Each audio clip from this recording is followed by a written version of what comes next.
نحمدہ و نصلی علی رسولہ الکریم اما بعد۔ سات طبیہ کالج کی طرف سے ویڈیوز کا سلسلہ جاری ہے۔ آج ہم رمضان المبارک میں ایک بری عادت کے بارے میں مطلع کریں گے کہ جناب، جو ہم سحری میں ڈالڈا گھی کے پراٹھے کھانے کے عادی ہو چکے ہیں، اس کے نقصانات کیا ہیں؟ کچھ چیزیں ایسی ہیں کہ ان کا نہ شریعت سے کوئی تعلق ہوتا ہے نہ صحت سے ہوتا ہے، وہ ہماری زندگی میں در آتی ہے۔ یہ جو رمضان المبارک میں سحری کے وقت میں پراٹھا کا استعمال ہے، یہ بھی ہماری زندگی میں غیر محسوس انداز میں غیر ارادی طور پر در آیا ہے اور داخل ہو گیا ہے۔ مثلا ہم سحری کرتے ہیں، ہر آدمی کہتا ہے یار روزہ رکھنا ہے، کم از کم پراٹھا تو ہونا چاہیے۔ کیوں ہونا چاہیے؟ کوئی وجہ تو ہوگی۔ کیا اس میں غذائیت ہے، صحت ہے، کسی بیماری کے لیے یہ مفید ہے، یا کوئی ایسا عمل ہے کہ جس سے روزے میں، صحت میں، تندرستی میں، کسی بھی چیز میں کوئی بہتری آئے؟ چلو شمار کر لو۔ پراٹھا، اور وہ بھی بالخصوص ڈالڈا گھی سے بنا ہوا، یہ ہمارے دل، دماغ، پٹھوں کو اور پورے جسم کو دیمک کی طرح چاٹ جاتا ہے۔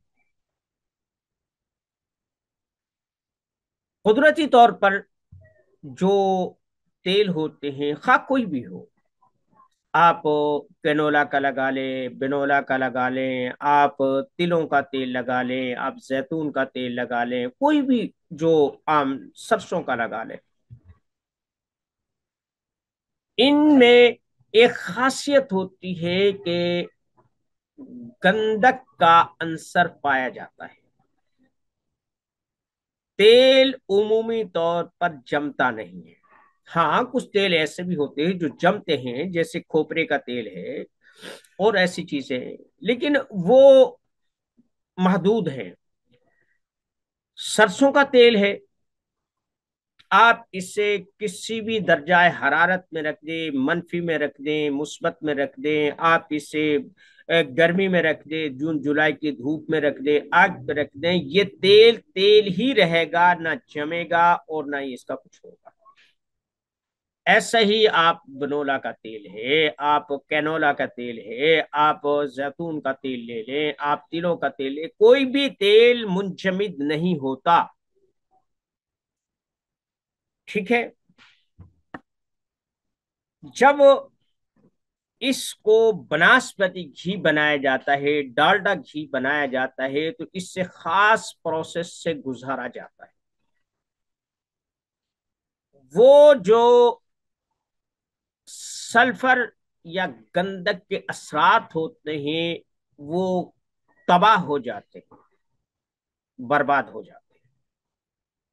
پیچھے جو یہ چیز بچتی ہے، یہ ہمارے جسم کے قطعی طور پر موافق نہیں ہوتی، لیکن عادت ہے ہر چیز تو ڈالڈا میں، ہر چیز آئل میں، کوکنگ آئل میں، ان چیزوں میں، یعنی جو ریفائن آئل ہے ان میں یہ چیزیں تلی جا رہی ہیں، بنائی جا رہی ہیں، تڑکا لگ رہا ہے۔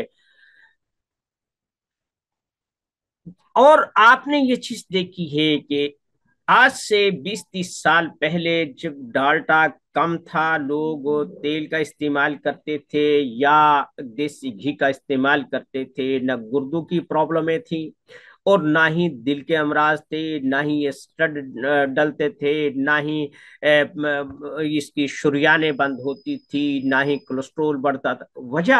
وجہ یہ ہے کہ ایک چیز جو ہمارے رگوں میں جم رہی ہے، ہم اس سے چالو رکھنے کے لیے مختلف ادویات استعمال کرتے ہیں، اس میں ہم سٹڈ بھی ڈلواتے ہیں، ہم اپنے دل کی صحت کے لیے بائی پاس بھی کرواتے ہیں، اپنے تکلیف سے بچنے کے لیے بھاری بھاری دوائیں اور قیمتی چیز سے بھی ہم انڈیلتے ہیں، لیکن یہ ہوا کیوں ہے اسے کوئی بھی نہیں کرتا۔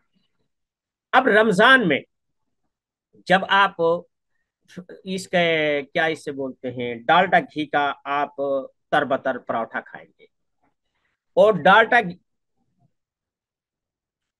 ڈالٹا گھی سے بنی ہوئی ترکاری کھائیں گے، آپ گوشت کھائیں گے، جو بھی کچھ کھائیں گے وہ ڈالٹا میں یا آئل میں بنا، پھر آپ سارے دن رہیں گے، اور اس کے بعد پھر آپ شام کو پھر پکوڑے سموسے اور شامی کباب پتہ نہیں کیا کیا وہ بھی اسی ڈالٹے میں کریں گے۔ اب جسم کیا کرے گا؟ کتنا کہ آپ کا ساتھ دے گا؟ صحت کب تک قوت مدافعت کو ابھارتی رہے گی؟ ایک وقت آتا ہے ہمارے پٹھے جواب دے جاتے ہیں، اب ہر دوسرے آدمی کے کندھے درد کرتے ہیں، سر درد ہوتا ہے، کوئی چیز پچتی نہیں ہے، معدے میں درد ہو رہا ہے، ہاضمے کا مسئلہ بن گیا ہے، جو ہے نا گردوں کے مسائل بن رہے ہیں، پیشاب کچا آ رہا ہے، رسوب آ رہا ہے۔ وجہ ہمارے وجود کو جتنی چکنائی کی اور اس حرارت کی ضرورت ہوتی ہے وہ دیسی گھی میں بھی موجود ہوتی ہے، قدرتی آئل میں بھی موجود، ڈالٹا میں نہیں ہوتی۔ ڈالٹا گھی جمتا ہے۔ میں آپ کو ایک چھوٹی سی ایک مثال دوں،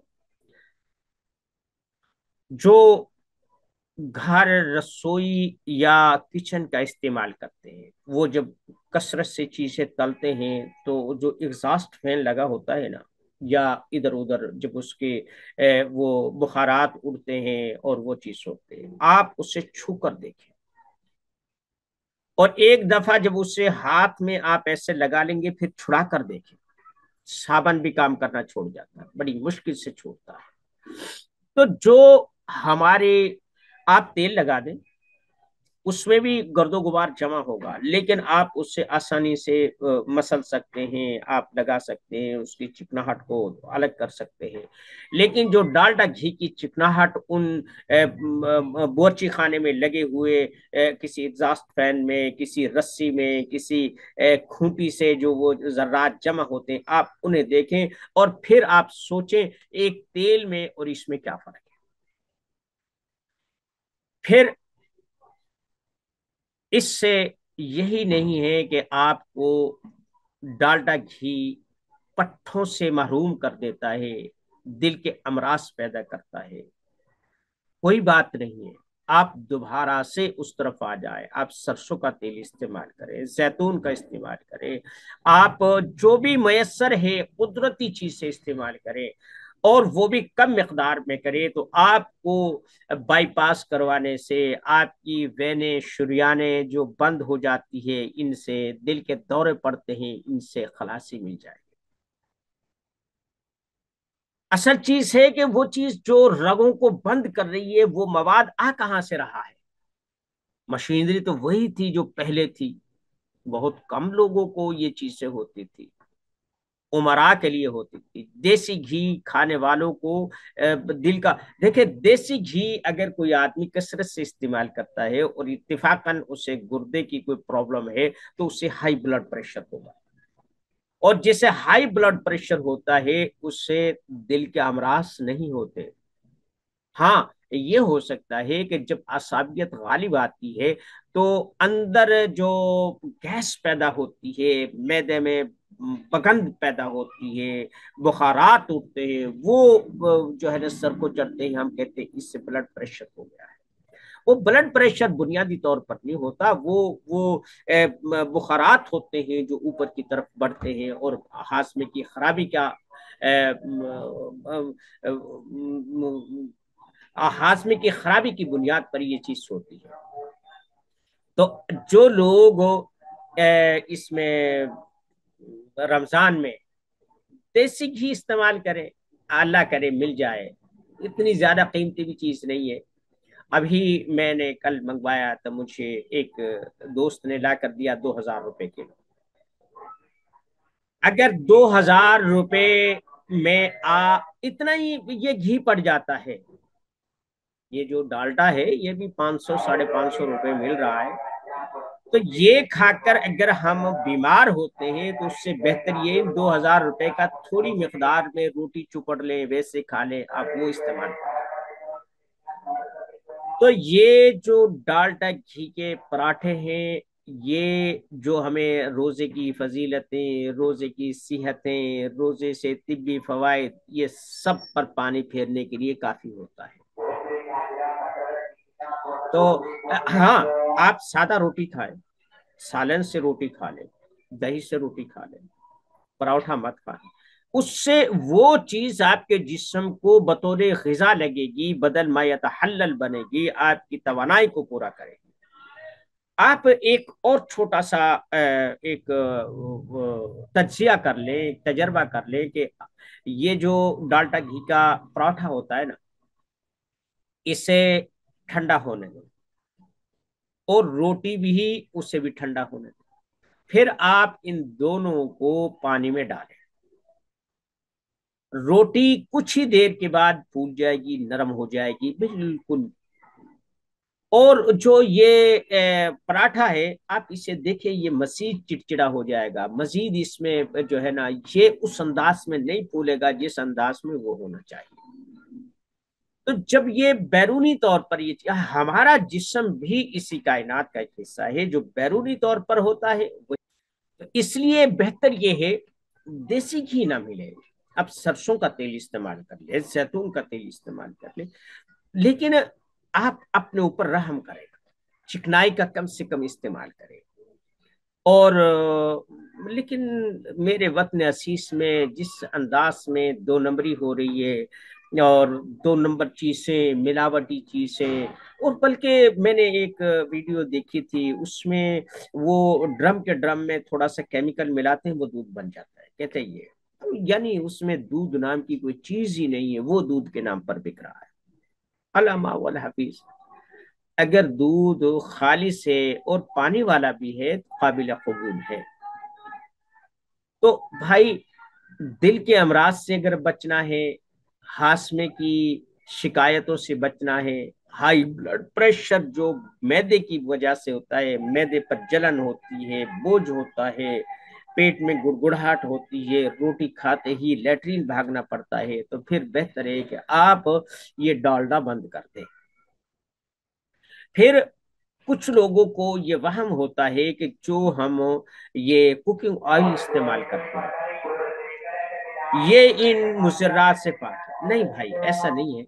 یہ جس پروسیس سے اس ڈالٹا کو گزارا ہوتے وہی ہیں، سویابین ہوتا ہے، اور کینولا ہوتا ہے، سورج مکھی کا تیل ہوتا ہے، اس پہ فارمولا لکھا ہوتا ہے ہر ایک پہ کہ بھائی ہم اسے ڈالٹا بناتے ہیں.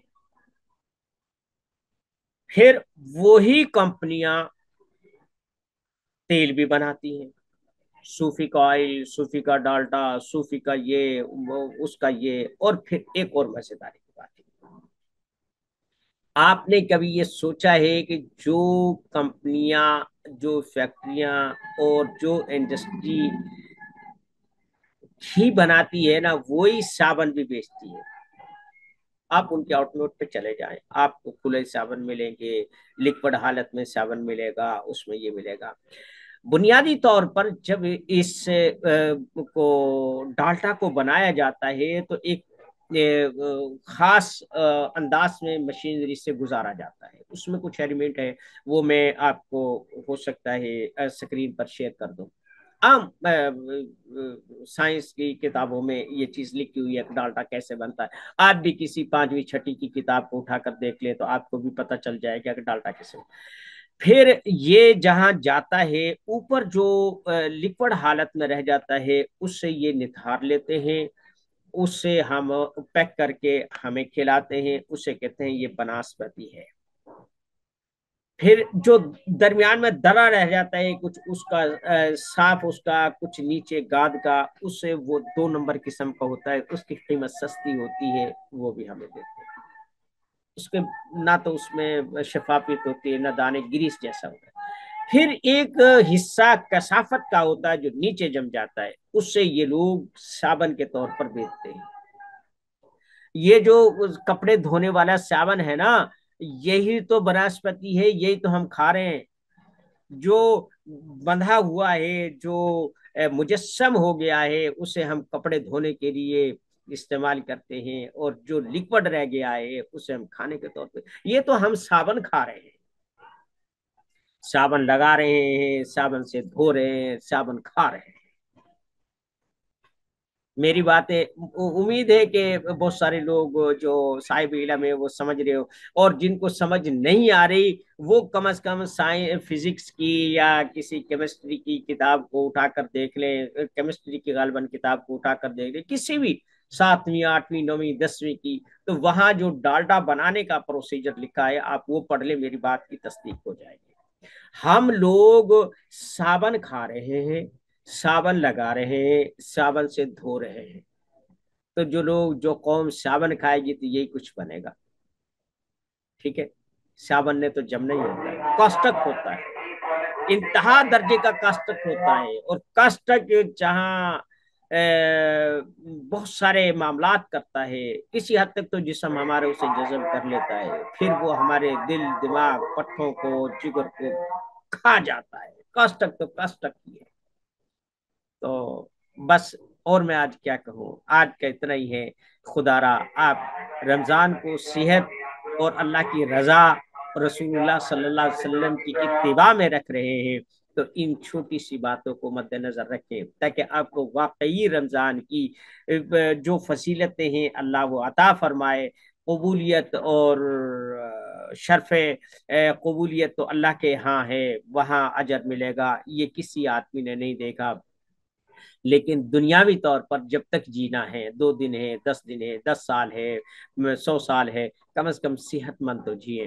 اللہ تعالی ہمیں بہتر زندگی گزارنے کی اور ایک ترتیب کے ساتھ اللہ اور اس کے رسول کی اطاعت میں زندگی بسر کرنے کی توفیق عطا فرمائے۔ وما علینا الا البلاغ۔